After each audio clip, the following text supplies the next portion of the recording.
Tinubu's economic reforms target $1 trillion GDP growth in NTA, says Cardoso. Central Bank of Nigeria lifts forex ban on 43 items. Oil claims as U.S. sanctions, stockpile forecast raise supply concerns. Plus, Asia-Pacific stocks tumble as traders purse China's inflation data. The program is Business Express, reaching you from Abuja, Nigeria's capital. I am Abuja, your guide.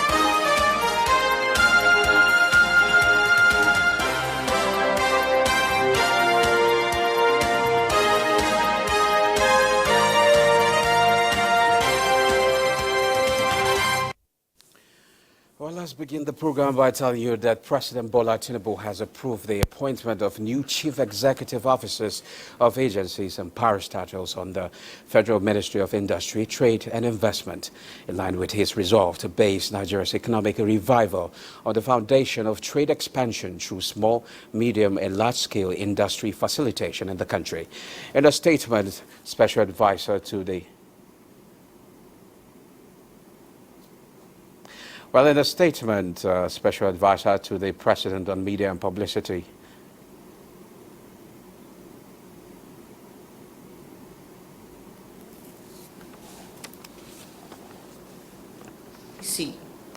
Aisha Rimi, NIPC, Bamanga Usman, OGFZA, Charles Odi, Smeden, Ifeanyi Chukwunonso Okeke, SON, Rabiu Olowo, FRCN, Anthony Atuche, NCE, Veronica Sefia Ndanusa, LITFCMB, Lucia Shitu, TBSMB, Oluwemimo Joseph Oshanipin, NADDC.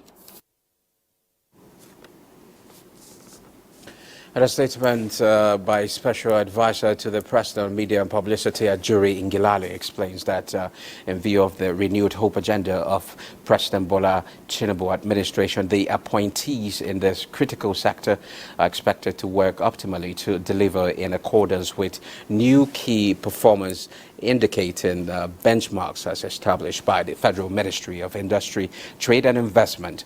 The appointments take immediate effect. Now, the Central Bank of Nigeria has lifted the forex ban on 43 items and also promised to intervene in the FX market from time to time.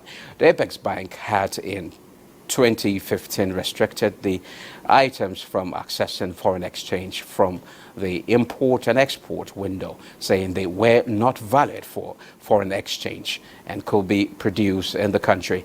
Items affected include rice, cement, palm kernel, meat and processed meat products, as well as poultry, soap and cosmetics, among others.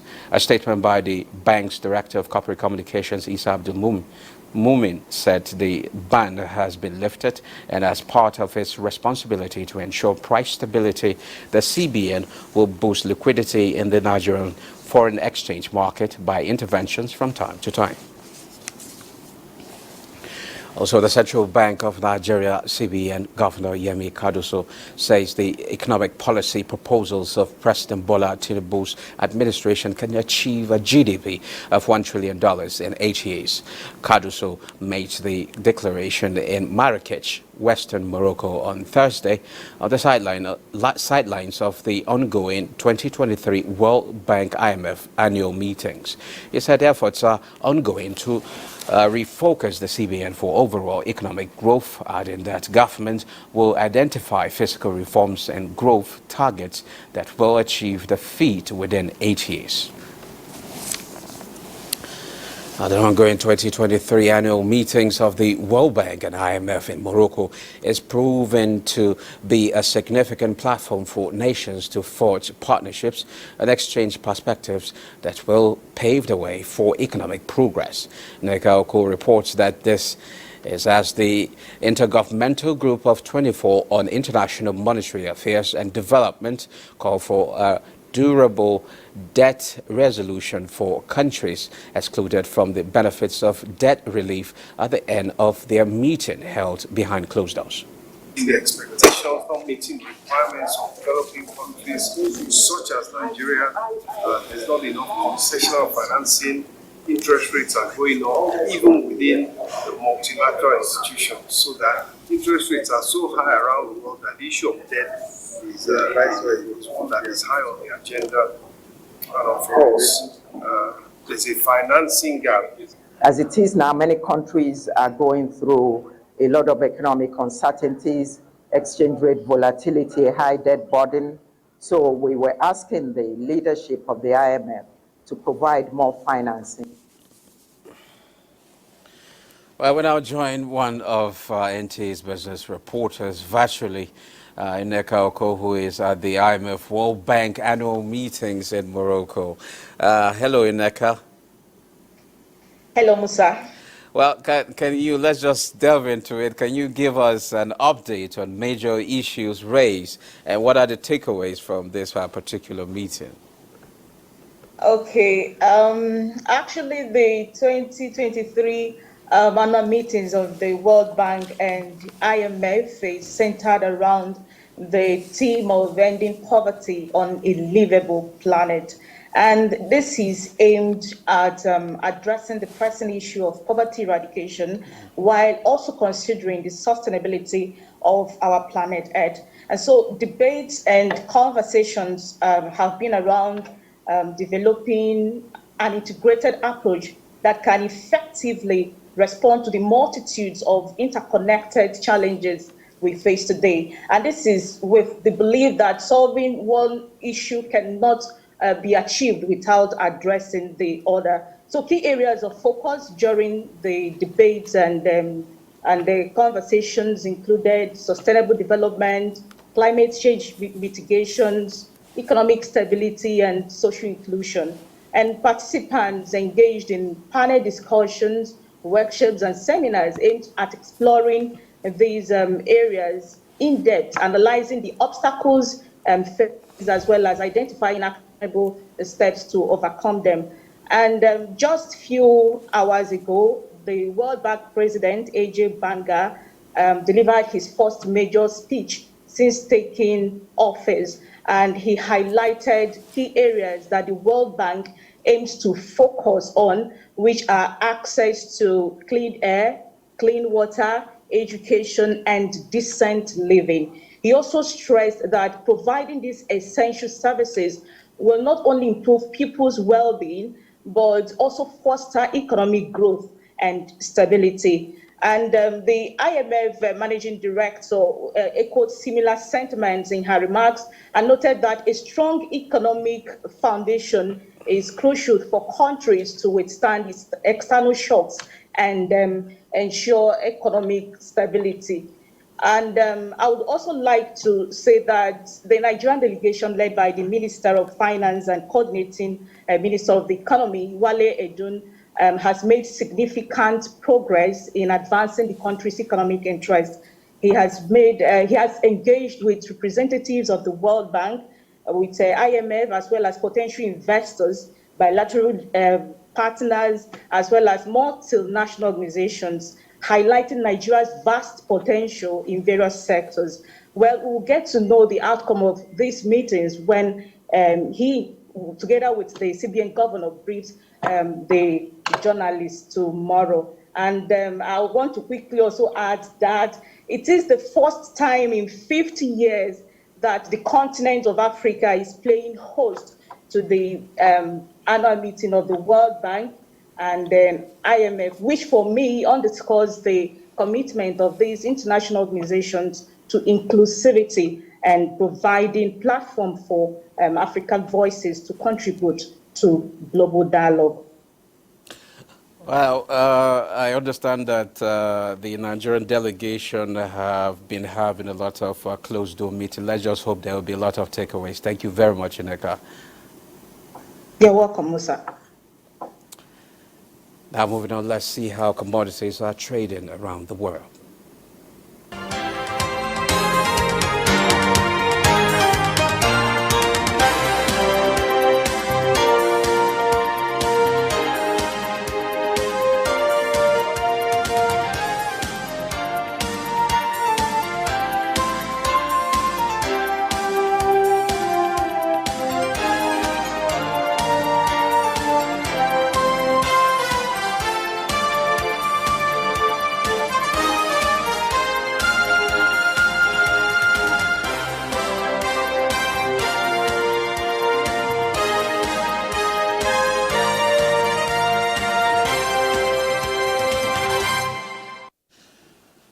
Now, on the program today, we shall be taking a look on how Nigeria can achieve food security and meet climate change. And to do justice to this is, to do justice to that is an agripreneur, Charles Chukwu. You're welcome to Business Express. Thank you.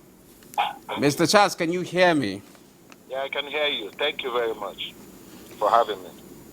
Okay, but before we go into discussion, proper issues around food security, let's hear your thoughts on CBN lifting forex ban on 43 items. How will you describe this move?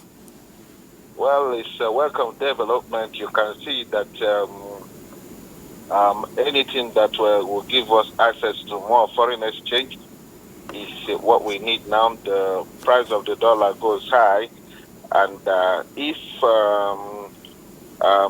the lift of ban of these products can help stabilize that, then it's a welcome development today.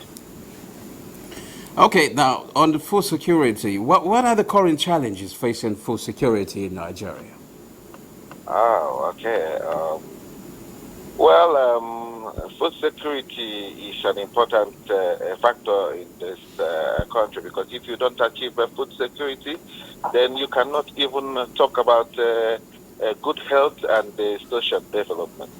So food security is important for us. I think our principal challenges on food security is developing the right policies to enhance those along the value chain of food security. Of course, policies that promote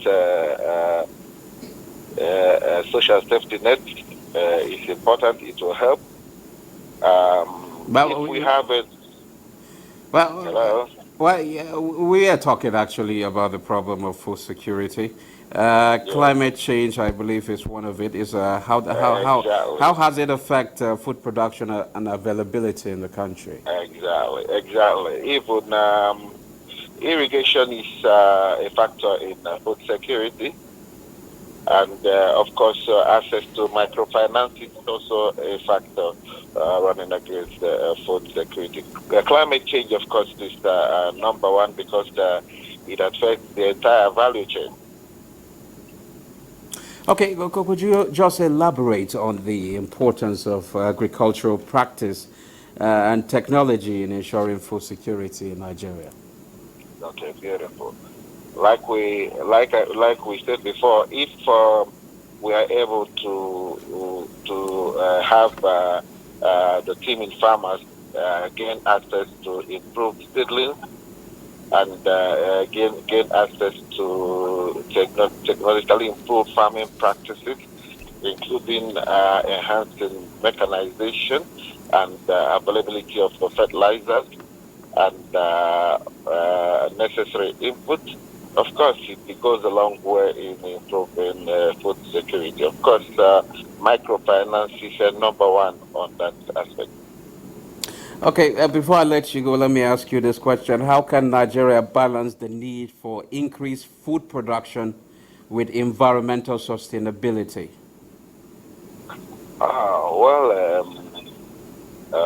If we are able to deforest, we should also be able to create forest canopies that are economic in nature. Other developed countries have programs for deforestation, which means that most of the times, if an area is under deforestation, there is also another area under a green revolution to balance the environmental effect of agricultural practices. Okay, thank you very much, Charles Chukwu, agripreneur. Thank you for your time. You're welcome. Thank you. Now, as Africa meets the world in Istanbul, Turkey, Nigeria is positioning itself to grow trade volume from deficit to abundance. Benny Adams reports that Nigeria is breaking new grounds in trade across the world. Africa is the new bride, and the number of her admirers are on the increase. Her attraction comes with a blossoming young, energetic and growing population, in addition to her having vast natural resources.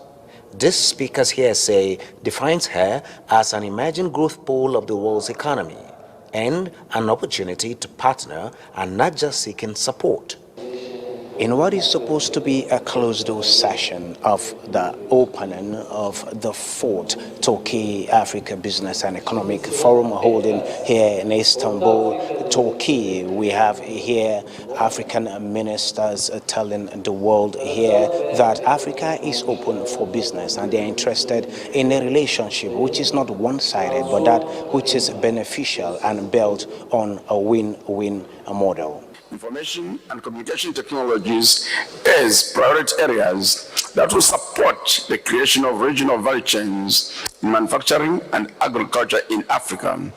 Nigeria has broken new grounds by gaining access into the Turkish defense industry, which has led to large-scale procurement of military equipment by the Nigerian Armed Forces for the fight against insurgency and insecurity in Nigeria. This was not on the table before now. Our trade relations between Nigeria and Turkey had been limited to agricultural, heavy equipments, agricultural products, petroleum products and all that.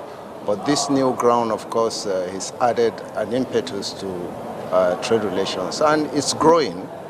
And for Turkey, there is an agreement with a promise of a relationship based on equal partnership and win-win. I hope this will yield very successful and fruitful outcomes. That's what I ask from God. As a mark of commitment on both sides, pen was put on paper as the partners looked to being faithful by fulfilling mutual commitments made from energy to agriculture, from health to the banking system, innovation and security, among others.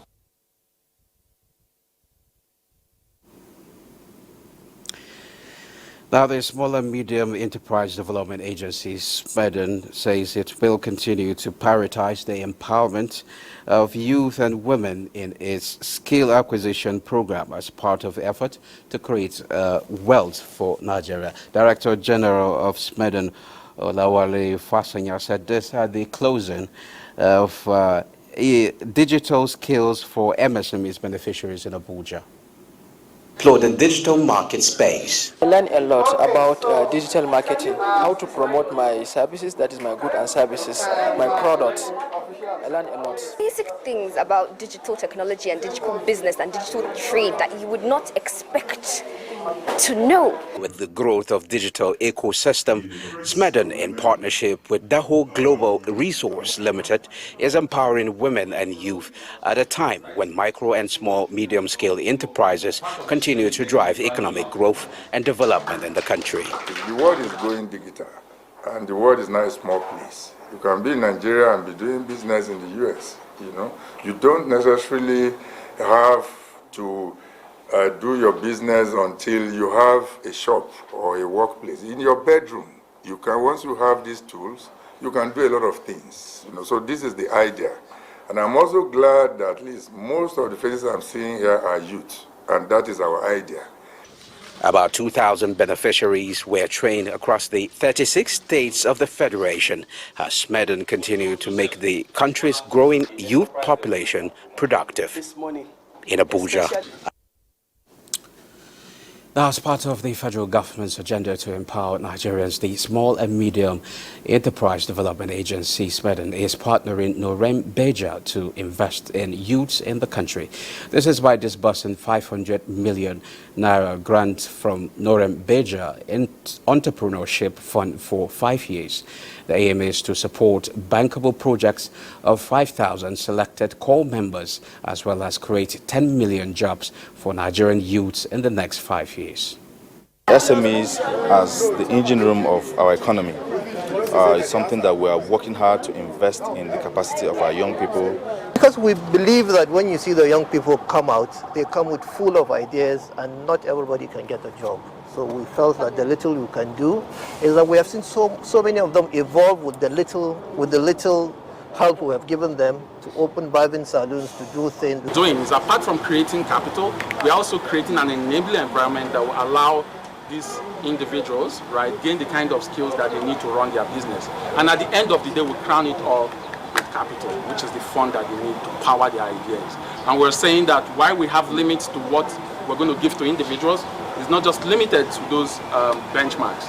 That where the ideas are so compelling, that we have partners that will come on board and ensure that that idea comes to life. And now to energy. Oil prices rose on Friday after the U.S.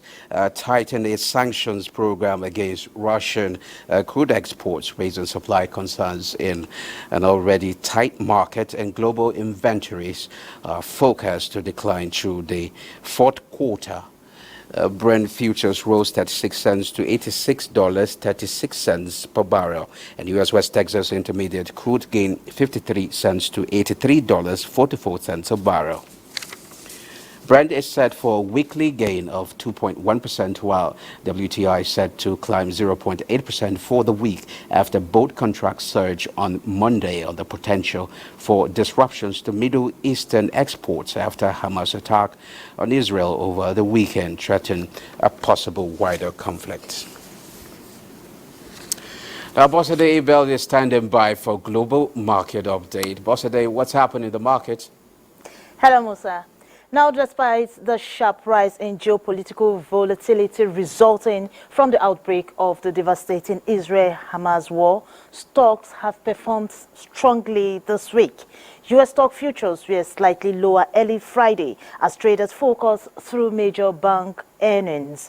S&P 500 futures pushed less than 0.1% lower, while the Dow Jones Industrial Average gained 43 points. Nasdaq dipped 0.28%. European stock markets were lower Friday afternoon as sentiment falters on fresh U.S. inflation data. Hong Kong stocks fell more than 2%, leading losses in the wider Asia-Pacific market as investors digested China's inflation and trade data for September. China's consumer price index for September came in flat, lower than a 0.2% climb, which analysts polled by Reuters expected. Shanghai Composite was 0.64% lower at 3,680.10, while the Hang Seng Index also dipped 0.33% across 18,813.45. Most African markets closed the last trading day of the week red, like the South Africa, Tunisia, and Namibia, while Ghana's GSA Composite rose positive at 0.13% across 3,145.66. That's the global market review. Back to you, Musa. Well, thank you, Bossade. Well, with that, this is where we end this edition of Business Express. We value your feedback, so keep the comments, observations, and suggestions coming. Be informed that all previous episodes are available on YouTube or the NTA's channel. Business Express returns Monday at 3 p.m. I am Musa Abakar. Enjoy the rest of your day.